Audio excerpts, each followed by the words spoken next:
마가복음 말씀 누가 주를 따라가려는가? 마가복음 말씀 누가 주를 따라가려는가라는 제목을 가지고 하나님 말씀 증거하도록 하겠습니다. 지난 시간 우리는 예수께서 제자들을 화성하시는 그 본문을 살펴보았어요. 그들은 주님께 받은 그 권능으로 갈릴리 곳곳에 나가서 귀신들을 축출하고 병자들을 고치면서 성공적으로 복음 전파의 사명을 감당하였죠. 마지막 구절이죠. 지난 시간에 30절까지 봤습니다. 마지막 구절이 30절에서 30절을 보면 이제 그들은 쉽게 돌아와서 자신들의 사역을 이제 주님 앞에 보고하는데 마가는 그런 그들을 무엇라 불렀다 이야기했습니까? 30절 말씀. 사도로 불렀다. 사도로 돌아왔다 얘기하잖아요. 이는 마가복음에서 마가가 제자들을 사도로 부른 유일한 구절이다라는 최초이자 마지막에 유일한 구절이다. 사실 이 사도라는 호칭은 주님 승천하시고 한참 뒤에 변화된 그들이 후에나 듣게 될 그런 호칭인데 그럼에도 아직 준비가 덜 되어 있는 그들을 마가가 어찌 사도로 칭하였다라고 지난 시간에 이야기했었죠. 왜 그들을 사도로 칭하였습니까? 비록 부족하고 아직은 연약한 그들이지만 보내신 주님의 명령에 순종하며 사명 감당함으로 돌아왔을 때 그들은 이전과 달리 사도로 돌아왔다는 것이죠. 이제 사도로서의 그 삶의 어떤 첫 시작을, 첫 단추를 꿰고 있는 것이다 라고 이해하면 될 것 같아요. 물론 여전히 부족하고 아직 갈 길이 많이 남았겠지만 부족한 가운데 주의 사명들을 감당하면서 부족함에 불구하고 주의 사명들을 감당하면서 돌아온 그들을 마가는 이전과는 다르게 그렇게 평가하는 거죠. 그리스도인으로서 신자로서 앉아봐 있는 것과 다르게 한 번이라도 전도 나간 건 다른 거라고 생각하거든요. 그러니까 이번 주에 꼭 나가도록 합시다. 준비되어 있으니까 우리가 이제 신자로 앉아있는데 참된 성도로서 돌아올 수 있는 삶이 우리 가운데 있어야 되거든요. 아무튼 간에 저는 여기에 메시지가 있다고 생각해요. 그러니까 부족하고 모자람이 있어도 세상 가운데 보내신 그 주님의 그 사명에 우리가 순종하며 나아갈 때 주님 주신 그 능력 안에서 우리의 연약함은 다 가려지고 합당한 도구로서 사용되어질 수 있다는 것이죠. 그러하니 우리의 부족함과 자격 없음에 너무 매이지 말고 담대하게 순종함으로 나아가야 한다. 여기까지가 지난 시간 살폈던 말씀의 내용이었고요. 이제 오늘 살필 본문은 지난 시간 제가 예고했던 것처럼 세례 요한의 그 죽음에 관한 에피소드예요. 지난 시간 얘기했던 것처럼 오늘 본문은 예수 제자 그 파송 본문의 그 사이에 세례 요한의 죽음 에피소드가 삽입된 그런 샌드위치 구조의 본문입니다. 그러니까 왜 마가는 예수께서 제자를 파송하셨던 그 본문 사이에 세례 요한의 죽음에 관한 그 내용을 삽입하여서 기록하고 있는가? 어떠한 메시지를 드러내고자 하는 마가의 의도가 분명히 있을 거 아니겠습니까? 그래서 살필 필요가 있는데 근데 저는 이것이 그러니까 제자도란 무엇인지에 관해서 이야기하고자 한 마가의 의도라고 생각하거든요. 사실 제자도란 무엇인가에 대해서 이야기하고자 한 마가의 의도이다. 마가는 이 세례 요한의 그 죽음 에피소드를 일종의 제자도의 모범으로 삼아서 우리에게 제시하여 주고 있는 거죠. 그러니까 세례 요한이 주의 길을 예비하는 가운데 끝내 세상 권력에 의해서 부당하게 죽음을 당하지 않습니까? 그러하듯이 마찬가지로 주님의 제자들인 우리 역시 주의 복음 들고 세상 가운데 나아갈 때에 도인한 고난과 핍박이 임하여 줄 수 있다는 것이죠. 너희는 그러한 각오가 되어져 있느냐? 세례 요한이 뭐 잘못을 하거나 범죄를 저질러서 핍박받은 것은 아니잖아요. 주의 복음, 주의 길을 준비하는 가운데 그가 그러한 고난과 고초 가운데 생명을 잃지 않습니까? 마찬가지로 너희 역시 그러한 고난과 핍박이 너희 가운데 생명을 빼앗기는 그 순간까지 그러한 상황까지 우리에게 다가올 수 있다는 그런 이야기를 하고 있는 것이죠. 즉 제자도란 주를 위해서 자기를 부인하고 자기 생명까지 내어놓을 수 있는 삶이다. 말하는 것을 우리에게 메시지 하여주고 있다고 보거든요. 오늘 많은 신자들이 입으로 주의 제자라 말하지만 이러한 참된 제자로서의 자기 부인의 삶에 대해서는 많이들 무관심한 것 같아요. 그러니까 지난 시간 주께서는 제자들을 파송하실 때 복음 사명을 감당한 가운데 어떻게 나아가라고 말씀하시죠? 최소로 간소한 가운데 자기들 것을 다 내려놓고 그냥 거의 없다시피 지팡이에 신만 신고 그냥 그렇게 간소하게 나아가라고 말씀하지 않습니다. 그 제자로서의 그 주의 사명은 나의 어떤 편안함과 안락함을 다 내려놓고 감당할 그런 성직이라는 것이죠. 뭔가 돈을 많이 챙기고 어떤 준비들을 많이 하고 이런 것이 아니라 주님 의지함 가운데 다 내려놓고 나의 안락함과 편안함조차 다 내려놓고 자기 부인으로 나아감이 바로 제자도의 그런 주의 복음의 제자도의 삶이자 주의 복음을 감당하는 그런 우리 기본적인 모습이라는 것이죠. 그런데 주의 사명 앞에서 나의 편안함과 안락함들을 성도님께서 많이 내려놓지 못하신 것 같아요. 등 따시고 배부름을 포기하지 못한 채 그것들을 다 감싸 안은 가운데 제자가 되고 싶은 거죠. 저도 사실 그런 것 같아요. 좀 어렵고 힘듦을 감당하면서 감내하면서 나아가는 그런 중심들이 좀 필요한데 하나하나 놓치지 않고 등 따시고 배부름을 잃지 않은 가운데 감당하고자 편함 가운데 주의 제자가 되고 싶어하는 그런 모습 우리 가운데 많이 있지 않는가. 그러니 자기 생명까지 아끼지 아니하는 자기 부인의 삶이 우리 가운데 요원할 수밖에 없는 거죠. 그 삶이 어디 우리 가운데 나타나고 드러나 줄 수 있겠습니까? 제자란 내 뜻과 내 방식을 다 내려놓고 온전히 주를 신뢰하는 가운데 나아가는 그런 삶이죠. 그 주의 사명 앞에서 자기를 부정할 수 있는 중심이어야 하건만 주를 의지하기보다는 세상 돈을 신뢰하고 어떤 다른 방법들을 의지하고 기도와 어떤 부르심보다는 어떤 그런 것들을 쫓는 어떤 방법들을 쫓는 그런 모습들이 교회 안에도 있고 성도들 가운데도 많이 있는 모습 아니냐는 것이죠. 그러니까 주님보다 혹 세상 높아짐과 부유함을 더 기뻐하고 더 사랑하지 않는가. 그 주신 오신 날부터 이때까지 성도들이 끊이지 않는 그런 싸움인 것 같아요. 그런데 이제 방점이 어디냐가 중요한 것인데 그 방점을 말로는 주님이다라고 말하면서도 우리의 삶은 세상 것들에 방점을 찍지 우리가 많이 살아가고 있지 않는가. 주의 제자라 말하는 오늘도 이 자리에 예배의 자리에 앉아있는 성도라 말하며 앉아있는 우리가 스스로 많이 돌이켜보아야 한다고 믿습니다. 우리는 과연 주를 위해서 주의 나라를 위해서 나의 생명까지 아끼지 아니하는 세상 모든 것들을 다 내려놓으며 나아가는 온전히 주의 뜻만 신뢰하는 내 뜻을 다 내려놓고 내 방법들을 다 내려놓고 자기 부인함으로 자기 내려놓음으로 주의 길을 걸어가고 있는 거예요. 우리가 한번 돌이켜보았으면 좋겠어요. 이 시간 은혜의 말씀들을 전할 때 이것들 다시 한번 마음에 새기면서 변화시킬 수 있는 그런 우리 어떤 결단과 그런 모습들이 일어나는 시간 되어지기를 간절히 소망하고 있습니다. 사실 이 자기 부인의 이 길은 주께서 우리에게 먼저 보이시는 그러한 길인 거죠. 자기 생명 다 하셔서 주님 우리를 사랑하신 가운데 자신의 몸 십자가에 찢으셨잖아요. 우리가 정말 주의 제자라고 한다면 그 사랑을 잘 아는 자라고 한다면 섬김의 본을 보이신 주의 길 따라서 자기를 부인하고 자기 십자가를 지고 주님 가셨던 그 길을 우리가 걸어가야 하지 않겠습니까? 아멘. 오늘 설교 다 한 겁니다. 이 내용이 절반 정도 다 한 거죠. 아무튼 그 마가는 이 샌드위치 구조를 통해서 이런 메시지를 우리에게 주고 있다라고 저는 그렇게 생각합니다. 우리 14절, 15절, 16절 다 같이 읽겠습니다. 시작. 이에 예수의 이름이 드러난지라 헤롯 왕이 듣고 이르되 이는 세례 요한이 죽은 자 가운데서 살아났도다. 그러므로 이런 능력이 그 속에서 일어나느니라 하고 어떤 이는 그가 엘리야라 하고 또 어떤 이는 그가 선지자니 옛 선지자 중에 하나와 같다 하되 헤롯이 듣고 이르되 내가 목배 요한 그가 살아났다 하더라. 14절은 이제 파송된 제자들로 말미암아서 주의 소문이 널리 퍼지게 되어서 헤롯에게까지 이제 헤롯 당시 그 지역을 다스리고 왕인 거죠. 그 왕에게까지 들어가게 되었음을 성경 이야기해주고 있어요.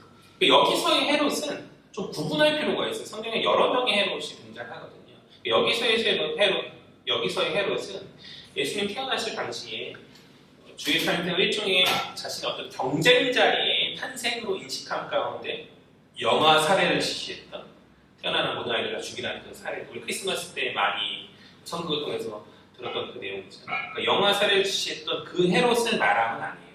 그 헤롯을 말함이 아니에요. 그는 헤롯 대왕 혹은 헤롯 대제라고 불리는 그런 사람이고요. 오늘 본문의 헤롯은 그의 아들 중 하나인 헤롯 안디바입니다. 계속 제가 이제 헤롯이라고 할 것 같은데 안디바예요. 헤롯 안디바라고 이해하면 됩니다. 누가복음 23장에서 이제 주님께서 십자가에 못 박히시기 전에 빌라도에게 고난을 당하시잖아요. 그러니까 빌라도와 함께 예수를 신문했다는데 헤롯이 안디바는 이제 예수를 조롱했던 예수를 자기 어떤 옷을 입히고 막 이렇게 왕의 옷을 입히고 네가 막 이렇게 조롱했던 그 사람이거든요. 그거 인천장에 나온 그 헤롯이고 예수님 태어났을 당시에 영아 살을 지시했던 예수님께서 죽을 위험 가운데 이집트를 잠깐 애국을 잠깐 이집트를 잠깐 피난하시잖아요. 근데 그 영아 살을 지시했던 헤롯은 자신의 사후에 3명의 아들들에게 나라를 이제 3등분해서 물려주게 유대 땅 이제 이스라엘 땅을 3등분해서 이제 물려주게 되는데 헤롯 아켈라오, 헤롯 안디바, 헤롯 빌립이 바로 그들이죠. 성경은 그냥 헤롯이라고 해가지고 다 똑같은 사람처럼 여겨지는데 그의 아들들이 이렇게 있거든요. 그러려니 이해하시면 돼요. 그래도 좀 제가 이 배경적인 지식은 설명을 해야 되니까 헤롯 아켈라오, 헤롯 안디바, 헤롯 빌립과 그들이다. 그중에 이제 아켈라오만이 왕의 칭호를 가졌고요. 나머지 안디바 빌립은 왕보다는 조금 낮은 한 단계 낮은 칭호인 분봉왕으로 이렇게 불려졌어요. 분봉왕이라는 이야기 들어보신 적 있나요? 교회 다니면서 그러니까 나누어져서 가져갔다는 그런 한자로 제가 찾아봤었는데 나누어서 나누어서 봉해진 왕이다. 그래서 분봉왕 이렇게 되더라고요. 저는 입에 잘 붙는 말 안 해요. 어쨌든 분봉왕으로 불려졌어요. 아무튼 그들 중 하나인 이제 헤롯 안디바가 갈릴리와 이제 베레아 지역을 통치하게 되는데 아무래도 이제 예수님의 주 사역이 우리가 마가복음을 쭉 보았지만 갈릴리였잖아요. 이스라엘 북쪽 갈릴리. 그러니까 그 땅을 통치했던 헤롯 안디바와 어떤 밀접한 연관이 자연스럽게 생겨질 수밖에 없는 거죠. 그러니까 오늘 본문의 주인공인 헤롯이 바로 그 안디바이다. 그 안디바이고 마가는 안디바를 왕이라 이야기해요. 사실 왕이 아닌데 분봉왕이라고 했잖아요. 그래도 왕이라고 이야기하는 것 역시 왜 웃으시죠? 바로 분봉왕. 분이 왜 이상한 생리적 노화로 생기셨나요? 아무튼 그래요. 왕이라고 마가는 이야기하는데 그런 엄밀히 말해서 왕은 아니고 분봉왕이다. 일종의 영주라고 생각하면 될 것 같아요. 그럼에도 불구하고 이제 마가가 그를 왕이라고 칭하는 것에 이제 나름 의미가 있다고 저는 보고 제가 이제 이따 이야기할 것인데 어쨌든 간에 아무튼 주의 제자들을 말미암아서 널리 퍼진 예수의 소문이 이 헤롯 안디바에게 이 헤롯에 들어갔을 때 14절에서 보듯이 이 헤롯이라는 세례 요한이 죽은 자 가운데 살아났다예요. 일반 대중들에게 있어서 예수에 관한 인식은 크게 3가지였던 것으로 보여요. 이는 이제 우리가 뒤에 살필 8장 27절에서도 이야기되는 부분인데 하나는 세례 요한, 다른 하나는 엘리야, 그리고 마지막 하나는 이제 선지자 중에 하나로서 이렇게 인식되어지는 거죠. 사실 이 3가지는 선지자라는 하나의 카테고리 안에 들어가는 한 맥락인 거죠. 그러니까 대중들에게 있어 예수의 놀라운 이적들은 병을 고치고 막 귀신 쫓아내고 이런 놀라운 이적들은 그를 선지자로 인식하기에 충분하였다. 400년 전 그들의 구약 성경 안에 있었던 그 놀라운 선지자들의 일들을 그들이 잘 알잖아요. 근데 하나님 침묵하심으로 400년간 그런 일들이 많이 일어나지 않았었는데 그런 침묵의 소리를 깨고 세례 요한이 이스라엘 땅에서 엄청난 반향을 일으킨 가운데 백성의 마음을 회개시켰는데 그것 못지않게 예수가 더 큰 놀라운 능력으로 그런 일들을 감당하니 구약의 선지자가 아니냐. 앞에 우리에게 말씀드렸던 그 세례와 같이 뛰어넘는 그런 분이시다라는 이야기들을 들을 가운데 이야기하여주고 있는 것이죠. 그런데 헤롯은 예수를 이 3가지 중에서 가장 자신에게 위협이 되는 세례 요한의 어떤 부활, 재림으로 그렇게 이해하고 받아들입니다. 왜 그러하죠? 16절에 보듯이 이는 그가 이전에 세례 요한을 부당하게 처리하여서 그를 참수하였기 때문인 거죠. 목을 베어서 죽이지 않습니까? 그의 마음 가운데는 거룩한 하나님의 사람을 억울하게 죽였다는 어떤 죄책감이 항상 있었던 것이고 그러니까 능력을 행하시는 그 예수의 소문 앞에서 혹 내가 죽여버린 그 세례 요한이 부활함으로 돌아온 것이 아닐까라는 어떤 두려움 그런 것들이 있었던 것 같아요. 그렇다면 이제 그러한 두려움 앞에서 해야 할 일이 무엇이겠어요? 그러니까 내가 잘못했고 무언가 어떤 상황 가운데 그것이 드러나질 것 같은 어떤 그런 두려움 가운데 있다고 한다면 하나님 앞에서 친절을 해야 될 다음에는 무릎 꿇고 회개하는 것이죠. 다윗이 그랬잖아요. 나단 선지자의 어떤 비판 앞에 우리 아내를 취한 것에 대한 어떤 어떤 하나님의 말씀을 전한 그 말 앞에 다윗이 바로 회개할 것처럼 이 헤롯이 그렇게 하였어야 하는데 그가 그렇게 하지 않죠. 예전에 학교 다녔을 때 학교 건물 안에는 실내화를 항상 신고 다녀야 되잖아요. 실내화를 항상 신고 다녔어요. 신발 주머니를 항상 갖고 다니고 그렇게 했었는데 근데 학생들이 신발 주머니 들고 다니는 거 좀 귀찮아하죠. 학교 처음에 들어갈 때는 이제 갈아 신고 들어가는데 쉬는 시간에 운동장에 농구하러 뛰어가고 싶으면 그 신발 주머니 일일이 챙겨서 가지 않고 교실에 신발 신은 다음에 뛰쳐나가서 막 놀다가 들어오거나 뭐 체육 시간에도 마찬가지잖아요. 귀찮으니까 그렇게 하는데 학교 쓸 때 걸리면 되게 혼났어요. 중학교 때 저희 시대 때는 체벌이 좀 많이 있었던 것 같아요. 많이 있었죠. 그래가지고 유명한 별명을 가진 선생님이 있었어요. 체벌이 너무 독해가지고 선생님 별명이 독사였어요. 이 선생님이 지금 얘기하면 말도 안 되는 건데 제가 한번 얘기한 적이 있지 않은데 학생이 어떤 잘못을 했을 때 뺨을 때리거든요. 뺨을 팍 때리는데 때리면서 가는 거예요. 또 이쪽에 저쪽까지 팍 때리면서 가는데 코피가 보통 터지거든요. 코피가 너 이렇게 해맑게 얘기하지? 그런 시대를 살았습니다. 코피가 터지지 않으면 한 번 다시 tes어요. 한 두 번째 때는 터지고 한 세 번째까지 안 터진 애가 있어가지고 거기서 이제 그만하더라고요. 보통 이제 다 터진다고 해서 이렇게 매번 다 터뜨렸었는데 한 번 정말 안 터지는 애가 있었어가지고 그만 멈추는 거 그때 처음 봤었어요. 아무튼 세 번째 때 멈추더라고요. 어쨌든 간에 그랬어가지고 항상 위험한 거죠. 신발 신고 다니면 안 되는 위험한 건데 임에도 불구하고 항상 어린 시절에는 귀찮고 그러니까 이제 신발 그 선생님이 가르치는 게 아니었는데 그 신발 신는 거를 운동화 신고 그냥 들어가고 학원 하다가 이제 많이 걸리고 운 좋게 대부분 안 걸리는데 가끔 걸리는 거잖아요. 하필 그 선생님이 거기 복도를 지나가고 있을 때 이제 걸리는 그런 건데 근데 하루는 이제 저희 담임 선생님이 여자 선생님이셨는데 그런 얘기를 지나가다 하셨어요. 학생들이 이제 뭔가 잘못을 했으면 그 자리에서 바로 죄송합니다 하면 된다. 보통 예를 들어서 신발 같은 것이 아까 말했던 운동화를 신고 이제 교실에 복도에 이렇게 걸어다니다가 걸리면 다들 쭈뼛쭈뼛 한다, 우물쭈물 한다라는 거죠. 그러지 말고 바로 신발 벗고 선생님한테 죄송합니다 하면은 보통 그냥 넘어가지 않냐. 라고. 보통 이제 그 우물쭈물하면 어쩔 줄 모르니까 이제 놀러와 하면서 이제 한테 만든다는 거죠. 그런 얘기를 했었어가지고 이제 그 얘기를 제가 잘 기도하고 듣고 있다가 본의 아니게 제가 어느 날 신발을 신고 그거를 가다가 하필 딱 걸린 거예요. 천사 선생님한테 걸린 거예요. 근데 그 생각이 뻗뜩 스쳐가지고 정말 빛과 같은 속도로 신발을 훅 벗고 머리를 박았죠. 죄송합니다. 머리를 박았죠. 인사를 박았는데 근데 놀랍게 그 선생님이 이렇게 딱 지나가시더라고요. 그래 알았어 하면서 딱 지나가시더라고요. 자기도 약간 당황했던 것 같아요. 자기 앞에서 그렇게 순식간에 태세 전환을 해서 잘못을 뉘우쳤던 학생이 많이 없었던지 대부분 이제 그 선생님이 무서워서 아마 못했던 것 같아요. 대부분 무서우니까 하면서 막 그랬던 것 같은데 이제 10년 감수했다. 저는 이제 선생님한테 잘 기다려 듣고 있다가 10년 감수했다라는 생각이 들어요. 제가 이 얘기를 왜 하냐면 그런 것 같아요. 그러니까 우리 하나님이 뭐 독사같이 그런 분은 아니시지만 그래도 어쨌든 간에 하나님이 공의 하나님이시죠. 그러니까 하나님 앞에서 스스로 내가 무언가를 잘못했다라는 그런 생각이 들면 우물쭈물해서는 안 되는 거죠. 뭔가 이렇게 핑계 대려고 하고 이게 막 설명하려고 해요. 제가 원래 그러려는 게 아닌데 이게 어쩌고 하다가 그러니까 이렇게 하게 됐어요. 막 아니 오늘 신발 좀 안 갖고 수치를 안 갖고 이런 말도 안 되는 그런 모습들은 안 된다라는 거죠. 바로 그 자리에서 나의 잘못 행동을 교정하고 인정하는 것이 정답이 아니겠는가. 오늘 헤롯은 두려움 가운데 있어요. 쭈뼛쭈뼛 하나님을 두려움 가운데 있는데 거기에 머물러서는 안 되는 거죠.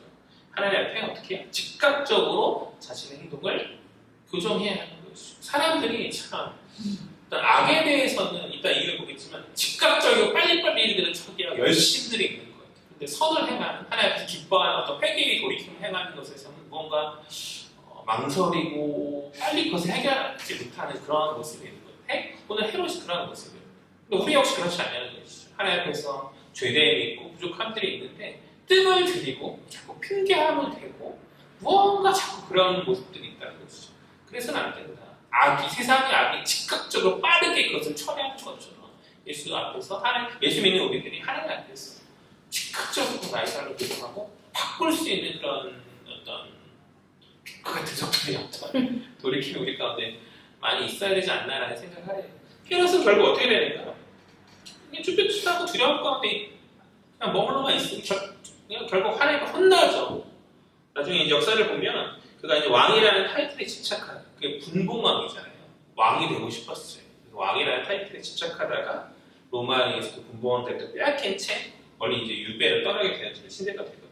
그러니까 돌이키지 않는 자에게는 그에 합당한 처벌이 임할 수밖에 없음을 알고 우리가 즉각적인 돌이키는 신자들의 삶이 많이 있어야지 않겠습니까? 하나님 앞에서.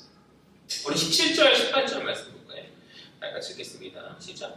전에 헤롯이 자기 동생 빌립의 아내 헤로디아에게로 잠깐 행거로 이 여자를 위하여 사람을 보내어 요한을 잡아오게 가두었으니 이는 요한이 헤롯에게 말하되 동생의 아내를 취한 것이 옳지 않다 하여 했습니다.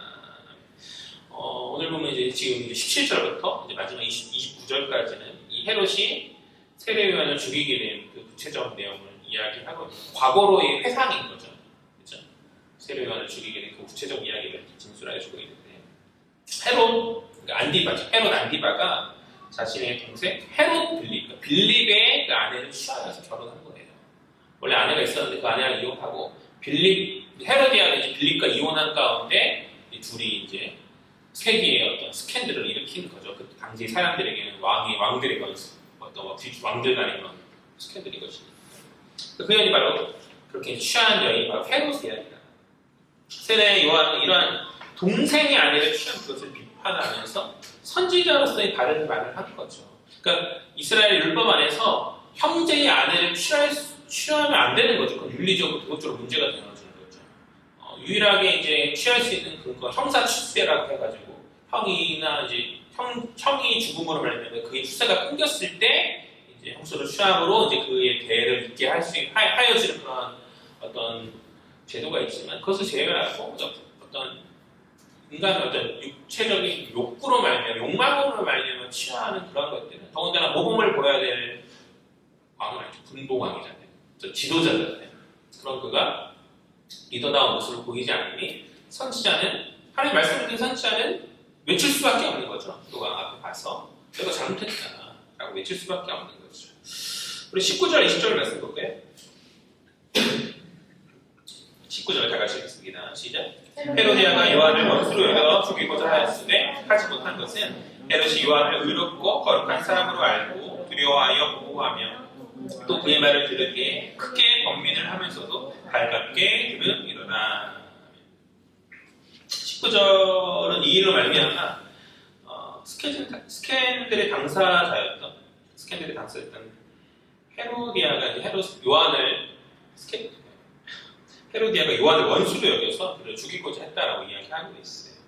이는 구약 가운데 이제 엘리야를 죽이고자 했던 악녀 이세벨과 같은 그런 오버랩 빗대어진 모습이에요. 어쨌든 악녀 이세벨 같은 그런 모습이에요. 그러나 또 다른 당사자의 한 축인 헤롯 안디바가 의롭고 거룩한 사람 요한을 두려워한 가운데 놀랍게도 그를 헤로디아로부터 보호하고자 하는 거죠. 지금 이제 감옥 안에 갇혀진 상황이잖아요. 헤롯에게 그런 이야기를 비판적인 이야기를 하는 일도 말하자면 감옥에 가두었는데 그 감옥에 갇힌 상황 가운데 헤로디아가 이제 암수를 써가지고 어떤 그런 모략을 써가지고 죽이려는 어떤 그런 상황 가운데 놀랍게도 헤롯이 그를 요한을 이제 보호하여주고 있는 그런 상황이죠. 또 심지어 헤롯은 그의 바른 말에 번민하면서도 어떻게 그를 인정하고 받아들일 수밖에 없었음을 성경이 이야기합니다. 그러니까 이는 일종의 긴장 상태인 거죠. 그러니까 헤로디아는 요한을 죽이고자 하고 헤롯은 어쨌든 간에 자기가 번민하고 자기 속은 그렇지만 그것을 인정한 가운데 지금 요한을 보호하여 주고자 하는 이런 상황. 그런 이 상황이 별다른 이벤트 없이 계속 유지되었다고 하는 문제가 없었을 텐데 호시탐탐 요한을 죽일 기회를 노리는 헤로디아가 드디어 기회를 줍니다. 그러니까 악은 항상 열심히 해요. 악은 항상 기회를 놓치지 않고 아까 헤롯은 돌이킬 기회를 놓치지만 항상 악은 그 기회를 잡고 자신이 악을 이루려고 하는 그런 모습을 보이거든요. 우리 21절 말씀 다 같이요. 시작. 마침 기회가 좋은 날이 왔으니 곧 헤롯이 자기 생일에 대신들과 천부장들과 갈릴리 귀인들로 더불어 잔치할세. 그러니까 마침 기회가 좋은 날이 왔다. 누구에게 마침 좋은 기회에? 헤롯에게. 악에게 있어서 어떠한 하나님의 사랑을 주기에 좋은 기회가 왔다는 거죠. 그러니까 헤롯의 생일이었대요. 생일이니까 당연히 이제 왕의 생일이니까 잔치가 벌어졌을 것이고, 보통 생일에는 당사자가 무언가를 받는 그런 날이잖아요. 다른 사람이 받는 것이 아니라. 그런데 어떻게 이제 헤로디아에게 있어 그 날이 세례 요한을 죽일 그런 기회가 되는가? 그것은 그날에 이제 많은 어떤 당대 귀족 계층의 사람들, 많은 어떤 귀인들이 자리에 함께하고 있었고, 그 사람들의 시선을 무기 삼아서 헤로디아가 헤롯의 마음을 조종할 계획을 세웠기 때문인 거죠. 그러니까 악은 굉장히 치밀하고 기회를 놓치지 않고 열심으로 그 일을 진행하고 했다. 그러니 우리 역시 열심히 해야 되는 것 같아요. 뭐 다른 예와 적절한 비유는 아닐 것 같긴 한데, 제가 예전에 이제 고시원 알바를 한 적이 있었어요. 대학 시절에 잠깐 휴학을 하면서 고시원 알바를 한 기억이 있었는데, 저는 이제 학교도 신학교고 하다 보니까 집, 학교, 교회이고 만나는 사람들이 예수 믿는 사람들이고 막 그렇지 않겠어요. 그랬었는데 이제 고시원 알바를 하면서 그때 당시에 이제 신학교 아닌 일반 대학교의 학생들을 이제 접하게 된 거죠. 고시원 총무를 하면서. 제가 놀랐던 건 뭐냐면 학생들이 얼마나 그렇게 술을 많이 마시는지.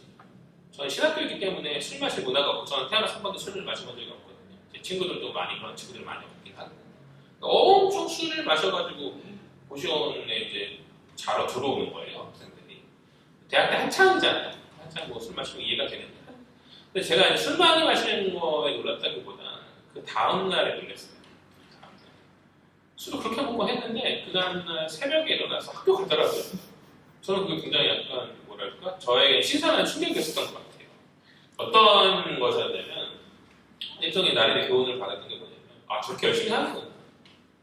그러니까 제가 생각할 때는 이제 술도 안 마시고 나는 어떻게 하나님 앞에서 바른 삶을 살아간다고 하고 말하지만, 사실 뭔가 핑계 있거나 뭐 하면 이제 어떤 수업 때 뭐 같은 것도 독충하고 뭐 이런 거가 있었던 것 같은데, 그 친구들은 놀고 하면서도 해야 될 것들을 놓치지 않으면서 잘 하더라고요. 이제 그 학교가 이제 괜찮은 학교 주변에 제가 고생을 했었던 거거든요. 그래서 아, 그렇구나. 세상 예수 믿는 사람들이 아니잖아요. 그렇게 열심히 살고 그렇게 하는데 나도 열심히 해야겠다라는 생각을 잠깐 했었던 것 같아요. 뭐 적절한 비유인지 모르겠지만 어쨌든 세상을, 그러니까 주님과 상관없는 그 세상도 자기의 어떤 일들을 이루기 위해서 그렇게 열심히 하잖아요. 우리 역시 그런 열심들을 조금 많이 가져야 되지 않겠는가. 오늘 본문처럼 악도 어떤 세상과 자기의 어떤 뜻을 이루기 위한 열심으로 기회를 놓치지 않는데, 우리는 왜 수많은 기회들을 놓치고 하나님 탓 핑계하는가 하는 생각을 좀 많이 하게 됐어요. 그렇잖아요. 스스로 책임진 가운데 하나님 주신 은혜 가운데 감당하며 나아가야 되는데, 우리는 참 게으름 가운데 하나님 탓하고 핑계하는 데만 하나님 찾고 있는 것은 아닌가 라는 생각을 했거든요. 아무튼 간에 헤로디아가 사람들의 시선을 무기 삼는 계획을 꾸린다. 그는 뒤에서 자신의 딸 샬롬에, 시옷 발음 잘못했어요. 샬롬에.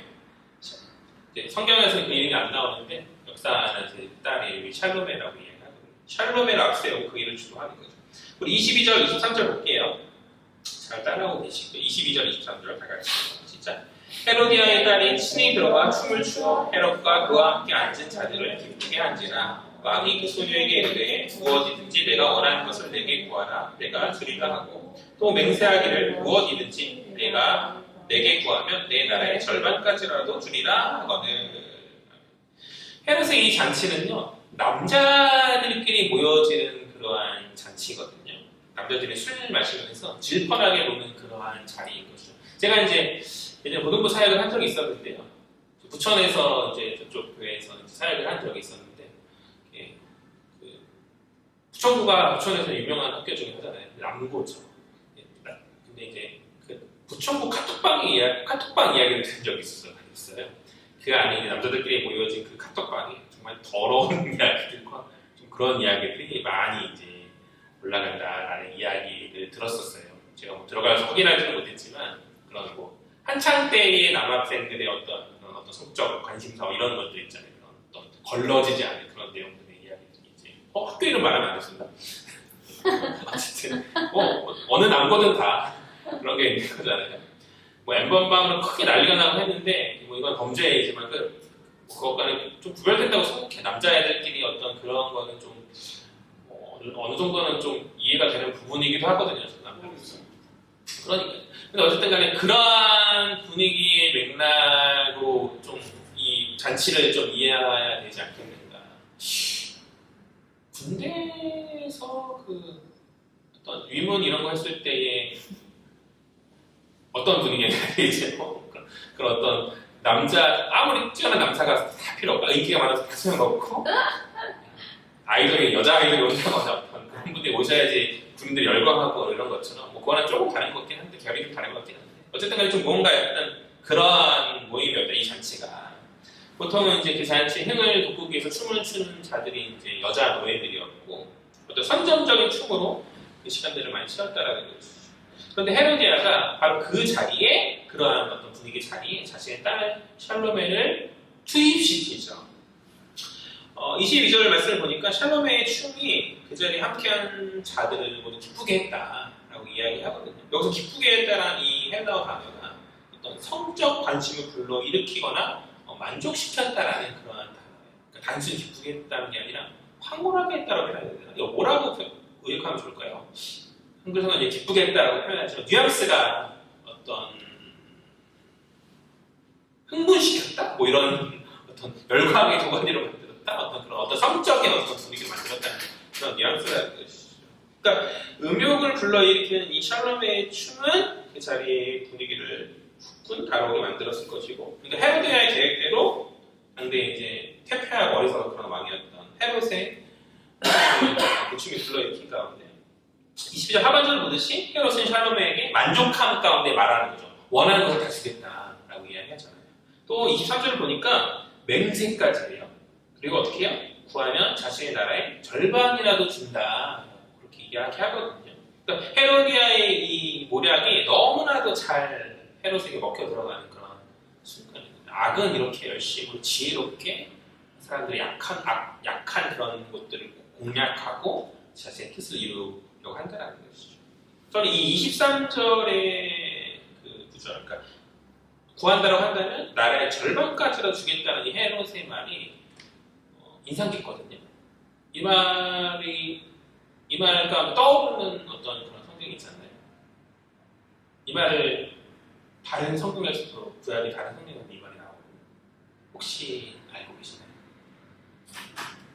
혹시 이 말이 제가 얘기할게요. 구약의 에스더서에서 아하수에르의 왕이 에스더에게 호의를 표할 때 반복해서 하는 거예요. 2번 정도 반복해서 하는 것을 저는 기억하고 있거든요. 아무튼 한 번이고 두 번일 거예요. 제가 기억을 그런데 어쨌든 아하수에르 왕이 에스더에게 어떤 호의를 표현 가운데 반복해서 하는 그 말입니다. 그러니까 같은 말이라 할지라도 엄밀하게 볼 때 아하수에르와 헤롯의 말에는 많은 차이가 있다라고 저는 생각해요. 그것이 뭐냐면 아하수에르는 당대 페르시아라는 대제국의 왕이었어요. 그런데 헤롯 안티바는 사실 왕이라고 불려지긴 하는데 로마에 의해서 그것도 왕이 아닌 분봉왕으로 허락된 왕이에요. 그러니까 차이가 있는 거죠. 그러니까 마가가 왕이라고 부르긴 하지만 저는 이게 마가의 풍자라고 생각하는데 그러니까 실질적으로 그는 분봉왕으로 영주와 같은 위치이지 굳이 왕이라 부른다라고 한다면 가짜 왕인 거죠. 마가 풍자하게 계속 왕으로 부른 것이 아닌가. 그런 그에게 내 나라가 어디 있을 수 있겠는 거죠. 그런 그에게. 내 나라라고 말할 수 없는 거예요. 로마의 나라에 자기가 그냥 땅을 다스리는 일종의 영주로서 인정받고 있는 거지. 자기의 나라는 아닌 거죠. 제가 앞에서 얘기했듯이 역사 가운데 이 안티바가 정말 왕이라는 칭호를 갖고 싶어서 이 왕이라는 칭호에 집착하다가 로마에 의해서 어떻게 그 칭호마저도 빼앗긴 채 귀환간다라고 이야기했어요. 그러니까 이 헤롯이 아하수에르와 같은 말을 한다 할지라도 그것은 무게감이 가는 허세일 뿐이라는 거죠. 그럼에도 맹세까지 하면서 자신이 책임지도 못할 그런 말을 그가 남발하고 있더라. 이게 얼마나 무능한 왕? 얼마나 무능하고 가짜 왕이죠. 가짜 왕답지 않은 자격조차 없는 그런 가짜 왕.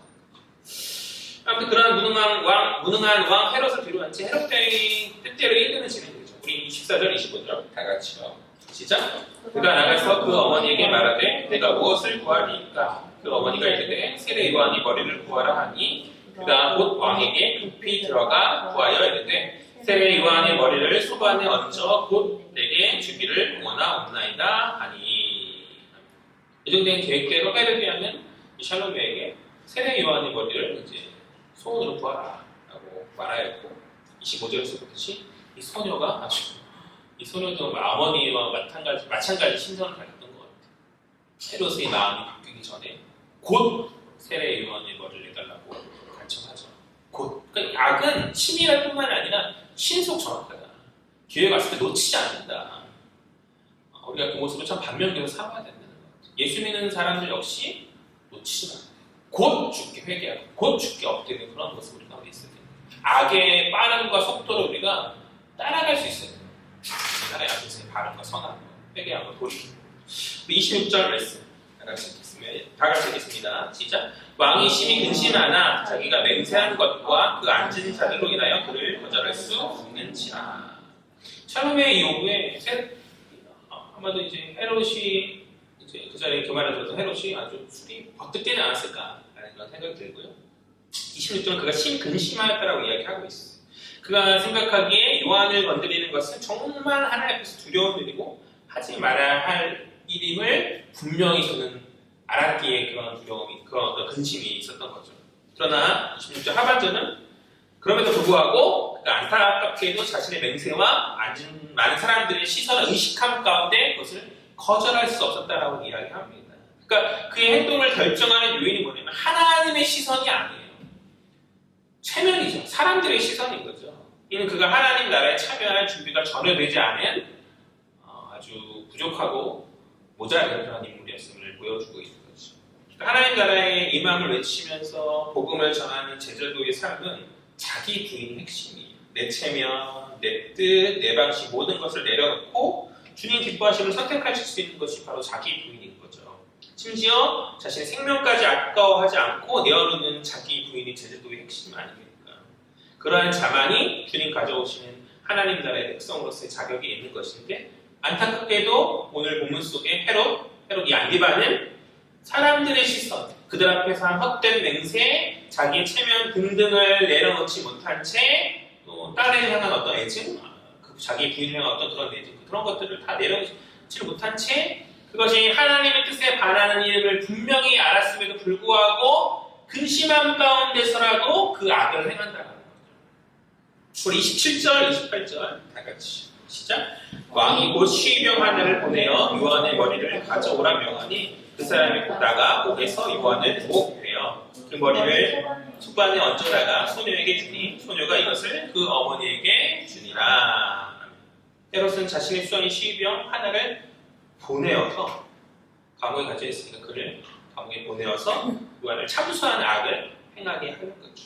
그러니까 로마법이 이야기하는 유대법이 이야기한 어떤 법적 절차의 정당성들을 다 무시한 채 곧 내어달라는 한 소녀의 말 한마디, 또 그 뒤로 움직이는 한 여인의 모략에 휘둘린 가운데 헤롯은 그렇게 하나님의 사람을 죽이는 그 하나님 앞에서의 두려운 그 악을 그가 행하고 있는 장면인 거죠.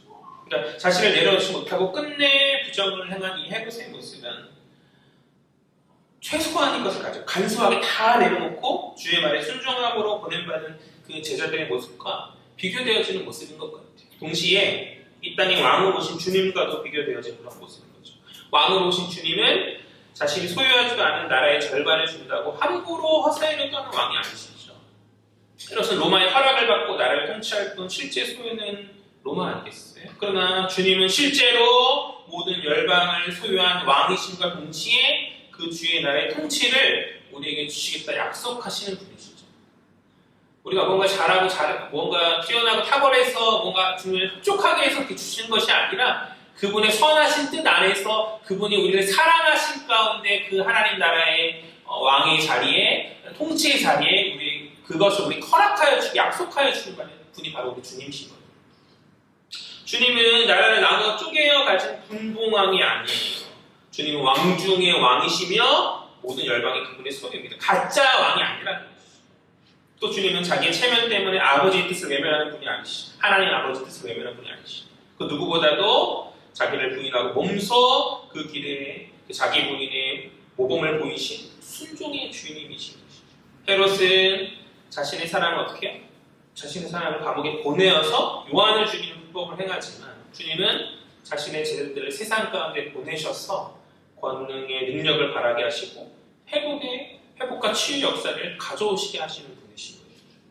헤롯은 여인들의 말에 휘둘리며 무능을 보이나 주님은 그러한 무능과 무관한 채 언제 어디서든 주님의 말씀에 귀 기울인 가운데 지혜와 권능으로 세상을 통치하시는 선하게 다스리시는 그런 왕이신 분이시죠. 그러니까 마가는 이 얘기를 하고 싶었던 것 같아요.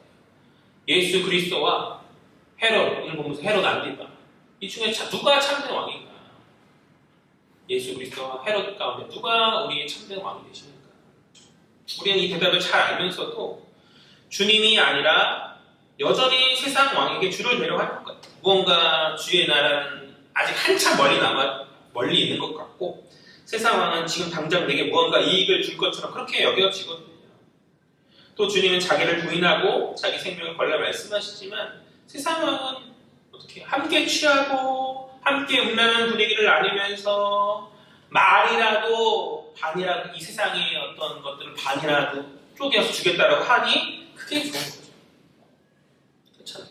주님은 내 생명을 쫓고 내어놓고 다 내려놓으라고 하니까 뭔가 그게 하기 싫고 듣기 싫은데 희생하고 헌신하라고 하니까 그게 듣기 싫은데 세상은 말이다 가짜인 거 알면서도 듣기 좋게 세상은 절반은 내가 너무 다 허락해줄게 이렇게 말하니까 그게 좋은 거죠. 그러니 자꾸 세상 가운데 그 말에 미혹돼 휘둘리고 있는 것이 아니에요. 그러나 우리는 알잖아요. 다 알잖아요. 준다는 그 말이 허세이고 헛된 것임을 우리 다 알지 않습니까? 성경 역습하는데 우리 많이 보잖아요. 다 알잖아요. 몰라서 못하는 건 아니잖아요. 자기를 부인하고 자기 생명을 걸라는 그 말. 그 말 뒤에 누리게 될 영원한 상급과 비교될 수 없는 어떤 그러니까 그 헛된 것들은 영원한 하나님 나라의 상급과 비교될 수 없는 것들을 우리는 이미 다 알고 있지 않습니까? 그런데 어찌 세상 왕에게 계속 주로 내려가신 것인지 그렇죠? 그리스도의 뒤를 쫓으며 예수 그리스도 바라보고 그래 나아가는 삶을 살아야 되는데 주님의 뒤를 쫓고 주님의 줄을 내는 것이 아니라 세상 왕의 줄을 쫓으면서 잠시 잠깐 눈앞의 것들의 이익을 탐하는 것이 우리의 연약한 모습이 아닌가. 우리가 불법을 행하며 악을 행하는 세상 왕의 그 뒤를 따르는 게 아니라 친히 제자도의 모범을 보이시며 섬김으로 나아가신 주님을 우리가 따라하지 않겠는가. 제가 찬송가 한번 준비해봤거든요. 가사 내용 생각하면서 한번 불러봤으면 좋겠어요. 다 같이 불러볼게요. 시작. 누가 주를 따라 섬기려는가 누가 죄를 떠나 주만 따르가 누가 주를 섬겨 남을 구할까 누가 주의 뒤를 따라가려 부르심 받아 주의 은혜로 주를 따라가네 주만 따르네 세상 영광 위에 따름하기로 크신 사랑 이네 주만 따르고 주가 내려주신 은혜이여 주의 뒤를 따라 힘써 일하네 부르심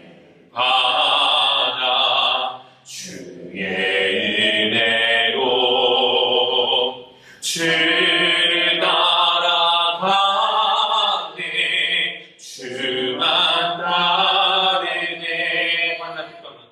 환난 핍박 많고 원수 강하나 주의 용사 거울 힘이 강하니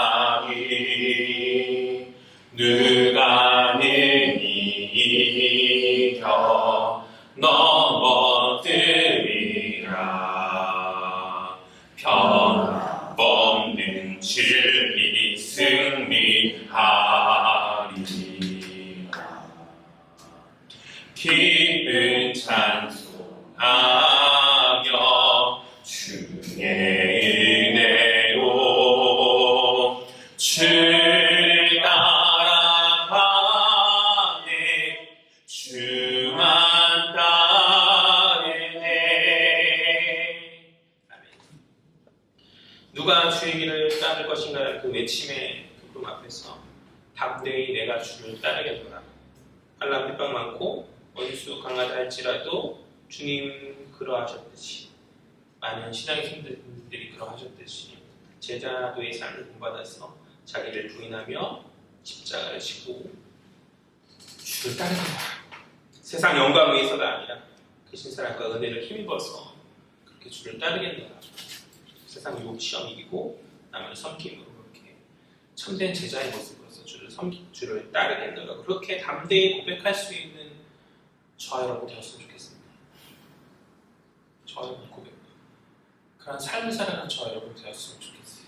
그냥 이 시간 잠시 한순간 그래야지로 머물러 있는 것이 아니라 세상 가운데 나가서 정말 그런 삶을 살았으면 좋겠어요. 나를 부인하고 나는 없다. 오직 예수 그리스도. 우리 모든 삶에서 드러나는 그리스도의 참된 향기로서 세상 가운데 온전히 바라서는 참된 제자인 저와 여러분 되시기를, 참된 제대로 서는 저와 여러분 되시기를 주의 이름으로 간절히 소망합니다. 말씀 정리하죠.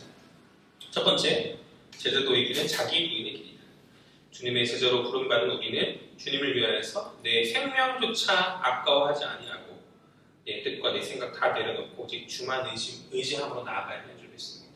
편안함과 세상 영광 붙잡으면서 나아가는 그 모습으로는 참된 제자가 될 수 없다. 두 번째, 돌이킴의 기회를 놓치지 말아라.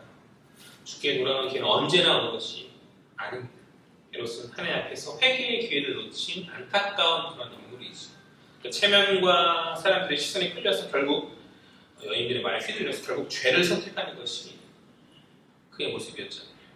참된 왕이 아닌 허세와 무능의 상징일 뿐이었던 거죠. 우리는 그러한 헤롯의 모습을 답습하지 않기를 간절히 소망해요. 그러니까 기회가 있을 때 즉각적으로 회개의 행동함으로 나아가는 참된 주님의 자녀가 되기를 간절히 소망합니다. 세상은 그렇게 즉각적으로 빠르고 그렇게 움직이는데 믿음의 자녀들이 주님 앞에서 곧 행할 수 있는 열심과 열정도 있어야 하지 않겠습니까? 세 번째, 참된 왕을 따르다. 누가 우리의 왕이십니까? 허세와 불의로 가득 찬 세상 권세자를 따를 것인지 아니면 자기 부인을 몸소 보이신 참된 왕 예수 그리스도를 따를 것인지 우리 너무나 잘 알잖아요. 잘 아는 그것을 선택하지 않죠. 그러니까 제자의 삶은 주의 길을 따라가는 결단의 삶인 것이죠. 우리는 모든 삶의 순간순간들 가운데 주님 기뻐하시는 온전한 결단을 내리는 이제는 자녀들이 되어야 된다. 바라기는 우리 하나님의 모든 지체들이 주의 부르심 앞에서 참된 제자로서 세상의 헛된 영광을 쫓는 가짜 왕의 길이 아닌 자기를 부인하고 십자가를 지신 참된 왕 예수의 길을 따르는 참된 제자로 살아가시기를 주의 이름으로 간절히 소망합니다.